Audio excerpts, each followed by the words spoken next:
Alright guys, back at the Black Legionnaire with the flamer that I'm painting here.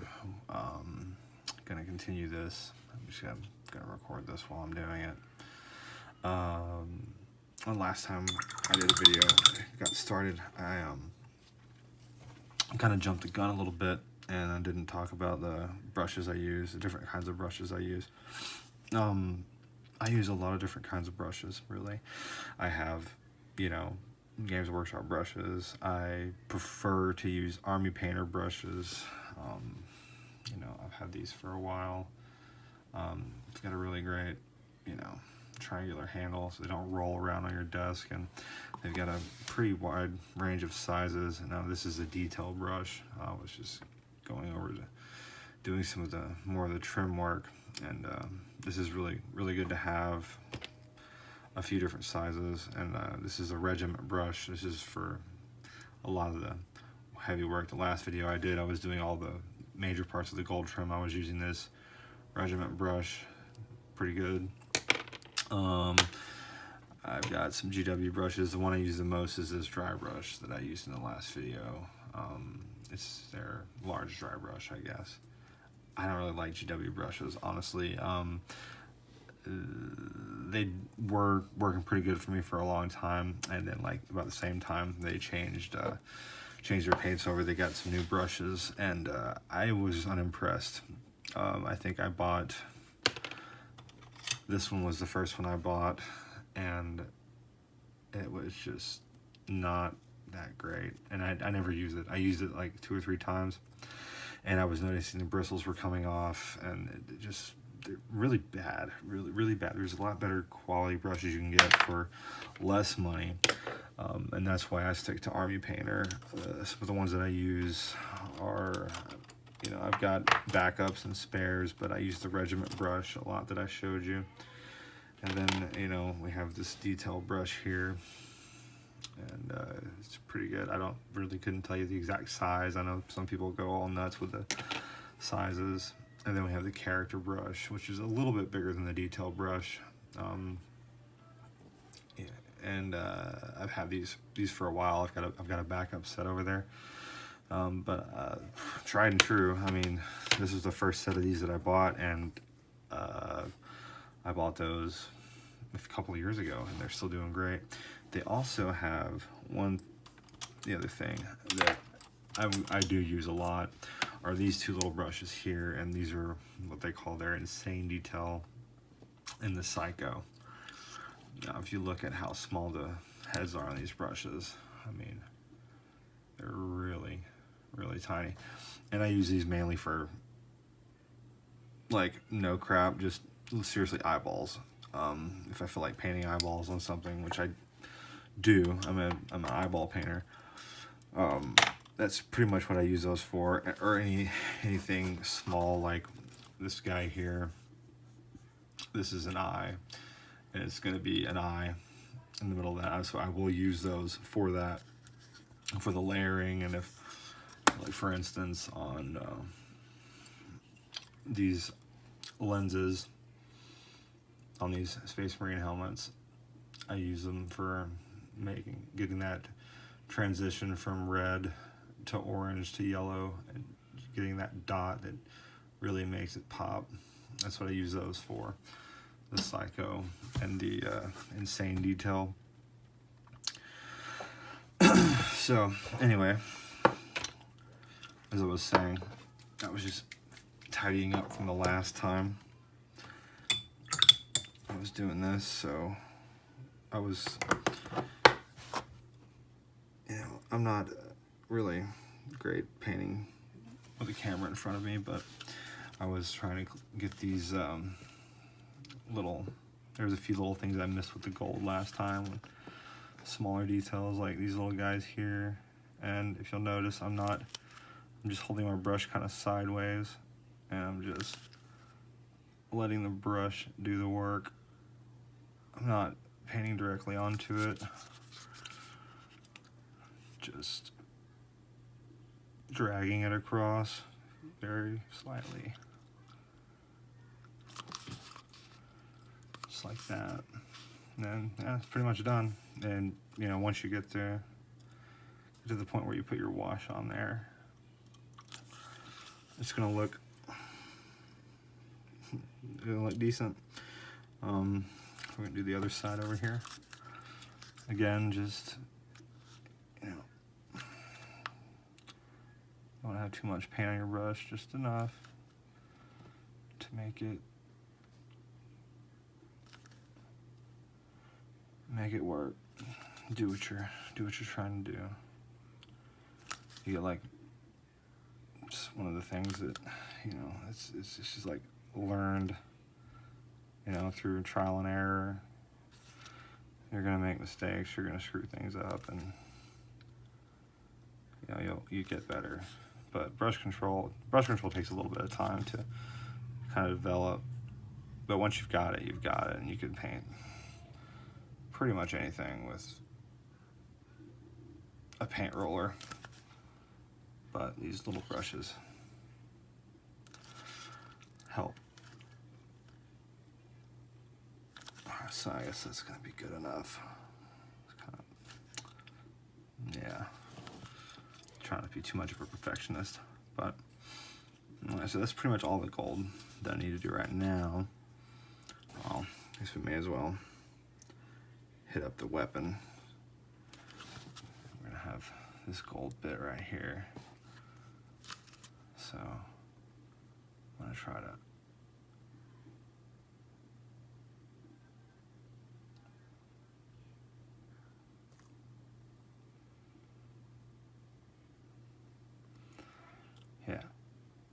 it's not pretty, not perfect, but we're gonna come back and straighten it up a bit later. So, and it's gonna get washed too, so not a big deal. Like all the, you know, the trim on these, I mean, I could do the gold, but I don't want to, because I'm trying to stick with my weapons with, you know, brass and metal, trying to keep it simple. So I'm gonna hold off on that. So I guess we're gonna move on to the picking out the details with the lead belcher. Doesn't have to be crazy, but you know, a little bit of that in our wet palette. But I just like to go over and find things like these hoses and just give them a little touch. Nothing crazy, just real quick. Like this guy here, looks like some kind of weird gear thing. Let's get that. We got these hoses here on the backpack. Let's give them a good once over. And you know, at this point, you know, we're trying to make things pop out, because like I said, we're gonna go with a wash too. So just go ahead and completely cover these little hoses right there. Over here.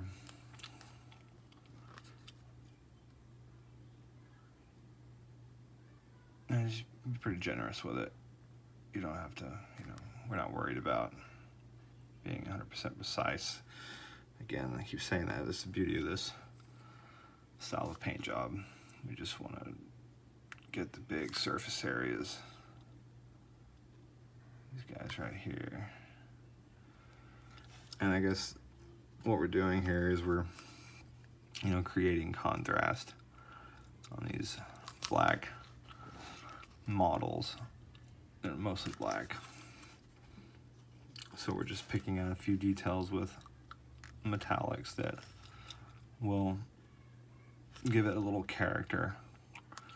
And you know, you can even do this number where you just kind of run your brush up and catch some of these edges, you know, and what the hell, just like give a little dry brush action, and you won't even really, it doesn't even really matter. I mean, people will say, oh, that's careless, but you know, it's giving the model character, and it will look a little better once you get the wash and everything going. Like you can see, there's a little bit of the silver on that gold that I just painted, and you won't even be able to tell at the end of the paint job at all. So I mean, don't even worry about it. stuff on the face. Stuff on the face is a little bit different because you're gonna have to paint that flesh, but we still want it to stick out. We still want the metallics to look a little more prominent than they are. And again, we don't want them pristine because these aren't loyalists with shiny new gear. These are, you know, guys that have been cruising through hell for 10,000 years, and you know, their stuff's worn out, man. Let's get a little bit more of this paint. Alright.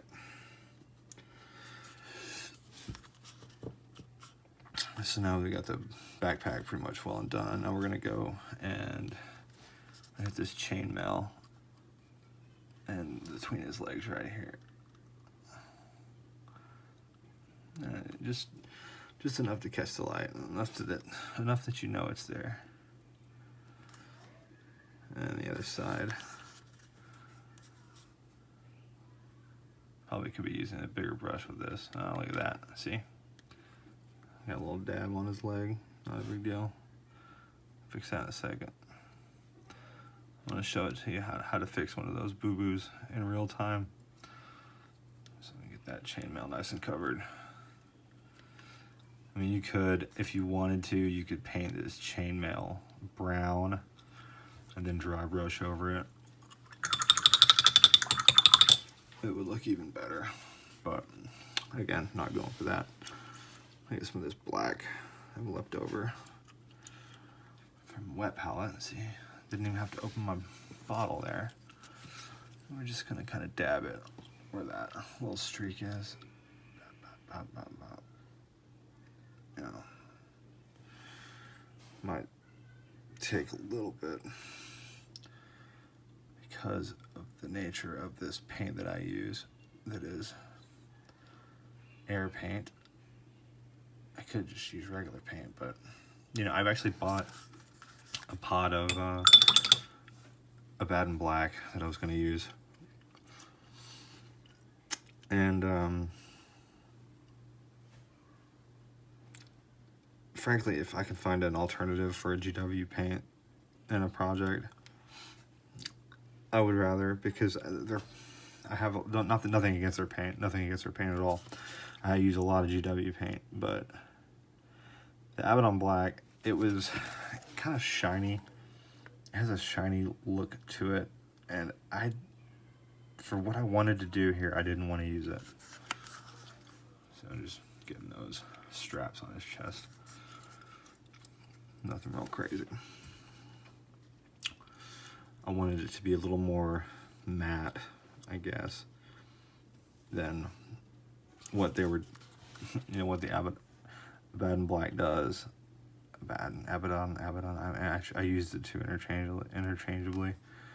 I think I'll talk about Abaddon 5 times in a conversation. I'll say his name different each time.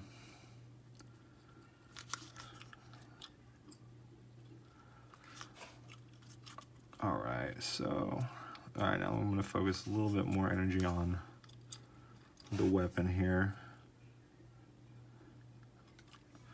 I'm going to give those face tubes a little more attention. Yeah. Alright, so the weapon, like I was saying a few minutes ago, these guys have been going through hell for, you know, since the heresy.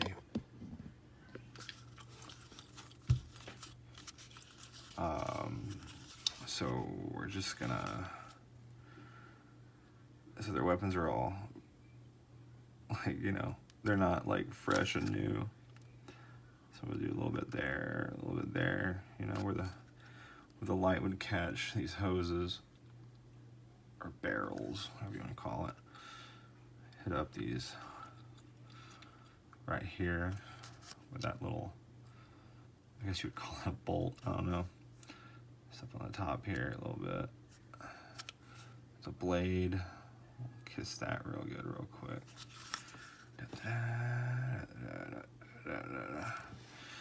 And then we're gonna dab most of the paint off of this guy, and we're just gonna kind of,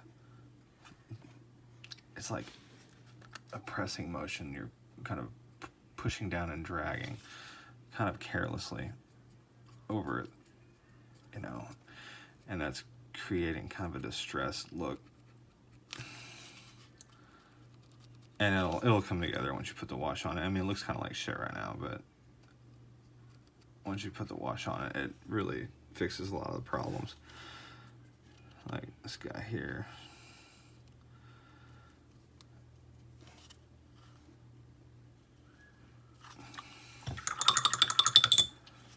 I mean, it looks like a big shiny thing of metal. And I probably might do something to darken it up, but yeah, whatever. Where is that brass? This is Warplock bronze. It's all separated. I haven't used it in forever.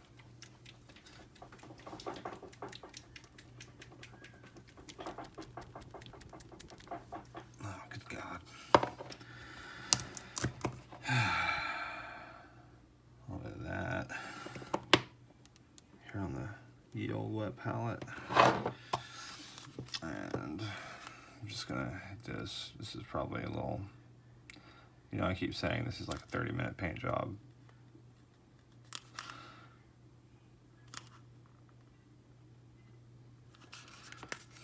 Well, this isn't really just a bog standard guy either. He's got a special weapon. I don't know why I'm painting that. Nobody will ever see it. But I'm just gonna get these little details on this fuel tank. And this stuff around the end of the flamer here.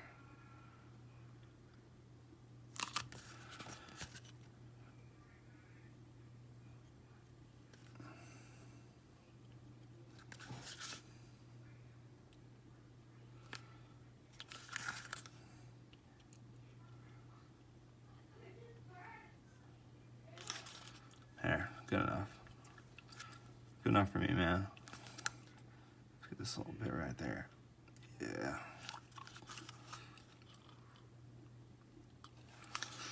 Alright, yeah. Now it looks not great, but again, you know, you're gonna wash this and it's gonna make all the problems go away, I promise. Now I guess we will do the flesh. I'm just gonna do my old school method. I've been trying to mess around with corrupted flesh, but this guy looks like he's got some hot blood in his veins, wielding a flamethrower. So we're gonna do my old school method, which I don't really use a wash on flesh. I know people like to do the flesh wash and everything, but let's get this in here.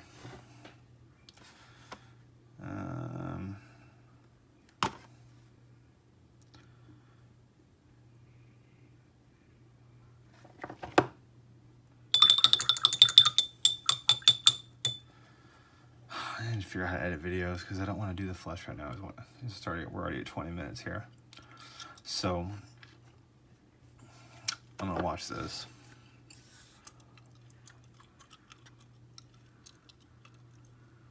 And see if you want to keep it. But yeah, I'm gonna come back, I'll do the flesh.